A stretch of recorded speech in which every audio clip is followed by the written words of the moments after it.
Blok imtahanına hazırlaşan dəyərli abituriyentlərimiz, mən Elnur müəllim, Güvən 15 sınaq test vəsaitindən sizlər üçün ədəbiyyat fənni üzrə çox maraqlı bir sualınızdan təqdim edirəm. Sona qədər izləyirsiniz, baxaq mövzumuza və sualımıza.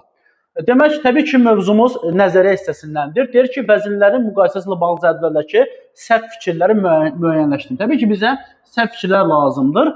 Heca vəzni, əruz vəzni və onların ortaq cəhətlərini qeyd edin. Baxaq, deyir lirik və epik əsərlər bu vəzndə yazıla bilər. Təbii ki, lirik və epik əsərlər heca vəzində yazıla bilər. Amma əruz vəzində də yazıla bilər axı. Diqqətli oluruq. Bu bir ortaq cəhət kimi hər ikisinə verilməlidir. Yəni, lirik və epik növdə olan əsərlər həm heca vəzində, həm də əruz vəzində yazıla bilər. Ona görə biz biri yanlış fikir kimi götürürük. Çünki ortada qeyd edilməlidir.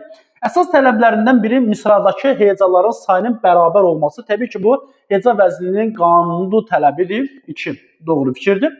Yarandıqdan bir müddət sonra sistemləşdirilmişdir. Bəli, Xəlil İbn Əhməd tərəfindən sistemləşdirilib, qaydaya salınıb. Təbii ki, 3 doğru fikirdir. Ədəbiyyatımızda işlənən ən qədim vəzindir. Ədəbiyyatımızda işlənən dəyərli abituriyentlər ən qədim vəzin heca vəzinidir, əruz vəzini deyil. Demək, 4-də yanlışdır. Sözün bütövlüyünün qorunması vəzinin əsas tələblərindən biridir, prinsiplərindən biridir. Təbii ki, bu heca vəzninə aiddir. Əruz vəznində bütöv söz prinsipi pozulmaya da, yəni tabe olmaya da bilər, pozula da bilər. Bu təbii ki, ancaq əruz vəzninə aiddir.